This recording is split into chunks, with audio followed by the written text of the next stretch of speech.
Olá galerinha, tudo bem com vocês? Bom, na aula de hoje vamos dar início ao segundo reinado. Nas últimas aulas vocês aprenderam sobre o processo de formação do Estado brasileiro a partir da independência, o 7 de setembro de 1822. Expliquei para vocês que a independência ela não se deu no palco romântico, no grito do Ipiranga, mas sim através da compra da emancipação política por Dom Pedro I. Ele compra a independência do Brasil nas mãos de Portugal, com dinheiro emprestado pela Inglaterra, os 2 milhões de libras esterlinas. Tanto é que eu expliquei para vocês que a nossa dívida externa ela acontece naquele episódio, a partir de 7 de setembro de 1822. Vocês relembraram a Constituição de 1824, a famosa Carta Outorgada. Expliquei para vocês a diferença entre promulgar e outorgar. Tanto é que a primeira Constituição ela foi escrita e imposta pelo imperador, com suas características censitárias. Essa Constituição ela praticamente ela excluía a maior parte da sociedade brasileira, praticamente ela beneficiava a elite brasileira. Vocês viram também que a primeira Constituição ela mantinha 4 poderes, o legislativo, o poder executivo, o poder judiciário e o poder moderador, onde esse poder moderador praticamente exclusivo do imperador. Lá em cima, em Pernambuco, aqui na região Nordeste, em 1825, ocorreu a Confederação do Equador. Um dos motivos dessa confederação, vocês lembram na última aula, foi o mau uso do poder moderador pelo imperador. Então Frei Caneca, que era um dos líderes do movimento, ele passa a questionar o mau comportamento, até porque o poder moderador praticamente ele tornou o imperador absoluto. Então ele questionava o comportamento absoluto do imperador e principalmente o mau uso do poder moderador. Também uma outra situação que passou a desgastar a imagem de Dom Pedro I foi a Guerra da Cisplatina, um conflito entre Brasil e Argentina, onde em jogo estava o domínio da região da Cisplatina. Essa região hoje faz parte do atual Uruguai. Tanto é que eu expliquei para vocês que a região oriental do Uruguai ela já pertenceu ao Brasil. Tanto é que no final do conflito, Dom Pedro I ele cede essa região para o atual Uruguai. Então, o mapa político do Uruguai hoje ele é formado a partir da doação da região da Cisplatina. Bom, a partir daí, várias situações ocorrem no primeiro reinado que faz com que, em 1831, Dom Pedro I ele acabe o quê? Abdicando, renunciando ao trono brasileiro em favor do trono português. Tanto é que aqui no Brasil, eu expliquei para vocês, ele era Dom Pedro I, em Portugal, Dom Pedro IV. Lá em Portugal, o trono português, até porque Dom João VI, seu pai, ele estava enfermo, o trono português está sendo disputado entre Maria da Glória, filha de Dom Pedro I, e o seu irmão. Então, um dos principais fatores que fez com que ele retornasse para Portugal foi para que ele pudesse assumir o trono português. E ele faz isso. Ele volta em 1831, porém deixa no Brasil seu filho Pedro de Alcântara, ou seja, o futuro Dom Pedro II. De 1831 a 1840, esse período ficou conhecido como período regencial. De acordo com a Carta Outorgada de 1824, na ausência do imperador ou de um membro da família real com idade igual ou superior a 18 anos, o Brasil deveria ser governado por uma junta de regentes. Então, de 31 até 1840, o famoso período regencial. Esse período foi marcado por várias conturbações, inclusive as rebeliões regenciais. Foi um período muito conturbado. As rebeliões, na verdade, ocorreram 4 regências. A primeira, trina provisória. A segunda, trina permanente. A terceira, a regência una do Padre Feijó, onde ali ele cria a Guarda Nacional, que vai ser um dos motivos lá na frente, que vai acabar insuflando o exército contra o imperador, o ciúme do exército com relação à Guarda Nacional. E a última regência, Araújo Lima. A regência de Araújo Lima é que vai articular o retorno do imperador para o trono, não de Dom Pedro I. Agora sim, a colocação, não retorno não, a colocação de Dom Pedro II no trono brasileiro, a partir de 1840. Então, a aula de hoje, segundo reinado. Bom, Dom Pedro II, ele assume o Brasil através do famoso golpe da maioridade que eu acabei de falar. Isso em 1840, com apenas 14 anos de idade. Dom Pedro II, ele assume o Brasil com a tutela de José Bonifácio, o mesmo tutor de Dom Pedro I. Então, sob a tutela de José Bonifácio, ele dá início à administração do Estado brasileiro. Lembre-se que durante o segundo reinado, o Brasil vai criar sua identidade nacional.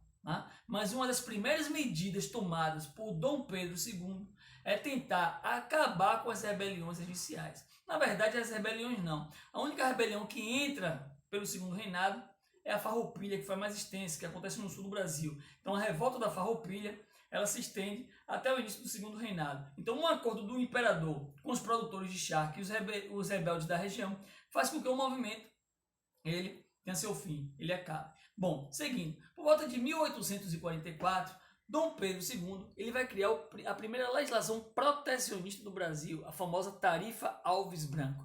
O que quer dizer isso? Ele vai começar a taxar os produtos estrangeiros, ou seja, se o Brasil, exemplo, se o Brasil produz piloto, né? Piloto, quadro, né?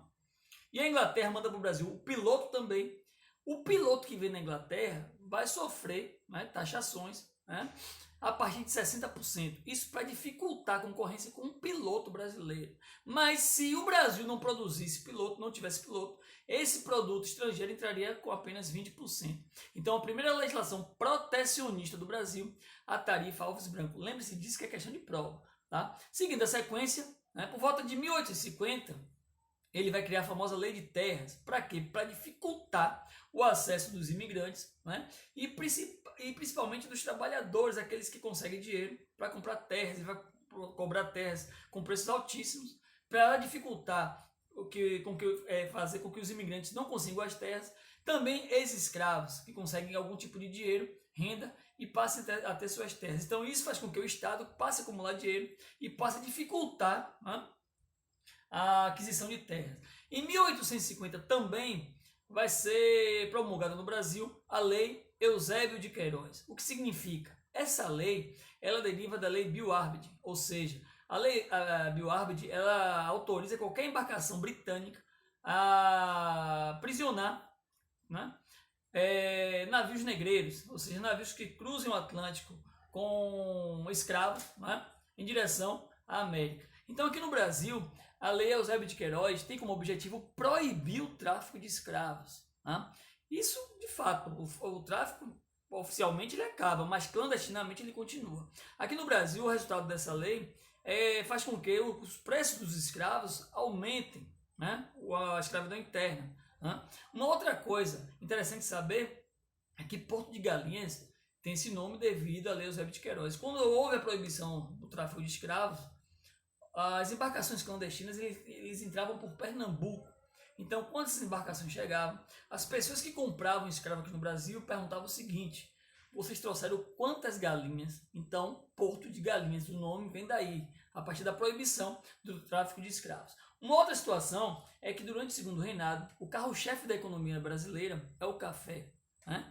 A partir do segundo reinado até início, ou até por volta de 1915, 1920, já república, o Brasil se torna o maior produtor de café do mundo. Ou seja, se o mundo todo deixasse de produzir café, o Brasil sustentaria o consumo mundial. Então, o carro-chefe da economia durante o segundo reinado, o café. E a mão de obra utilizada, a mão de obra escrava. Tá? Então, as principais regiões produtoras de café aqui no Brasil, São Paulo e Rio de Janeiro. São Paulo com o Oeste Paulista e o Rio de Janeiro com o Vale da Paraíba. Tá? Bom, os escravos trabalhavam, mas também Dom Pedro II, ele começa a abrir o Brasil para os imigrantes. Então chegam principalmente os italianos, né, e os alemães. Os alemães vão para o sul, na verdade, para guarnecer a região. Né? Eles são uma espécie de segurança da região sul, então eles descem para a região sul. Mas os italianos, eles chegam na região sudeste para trabalhar na produção cafeeira. Tá? Bom, uma outra coisa a lembrar é que durante esse período, uma pessoa surge no Império, né? O famoso Barão de Mauá. Mas quem foi o Barão de Mauá ou o Visconde de Mauá? Irineu Evangelista de Souza. Ele era um homem visionário. Ele, na verdade, inclusive ele era contra a escravidão. Ele afirmava que a escravidão atrasava a economia do Império. Né? Então ele passa a desenvolver no Brasil uma série de novas tecnologias para tentar fazer com que o imperador enxergue que a escravidão é um retrocesso. Para vocês entenderem, Visconde de Mauá, ele fundou a primeira siderúrgica no Brasil, isso no Rio de Janeiro. Foi o primeiro a tirar o escravo da lavoura, da liberdade, de colocar para trabalhar de forma assalariada. Imagine, né? Ele fez instalação da iluminação a gás no Rio de Janeiro. A primeira estrada de ferro foi ele que criou. Né? Um cabo de telégrafo, né, entre o Brasil e a Europa, intercontinental. Imagine. Né? Então ele era um homem muito, muito visionário. Então o Barão de Mauá, ele praticamente se torna o braço direito de Dom Pedro I, ou desculpa, de Dom Pedro II. tá? E ele vai acabar financiando várias obras de Dom Pedro, inclusive ele ajuda Dom Pedro II a financiar, tá, a Guerra do Paraguai. Ele ajuda o Estado com a Guerra do Paraguai e ele quebra porque ele ajudou o Brasil a lutar contra o Paraguai. Até porque uma das consequências da Guerra do Paraguai, tá, é a quebra da economia brasileira. Tá? A dívida externa acontece com Dom Pedro I com a independência, mas ela pipoca com a Guerra do Paraguai. Tá? Mas esses são os assuntos para a próxima aula. Então fica a dica, vocês assistam também os vídeos que eu coloquei no Queimático, façam a lista. Essa é apenas a primeira parte do segundo reinado. A segunda parte do segundo reinado eu vou estar postando na próxima terça-feira. Abraço.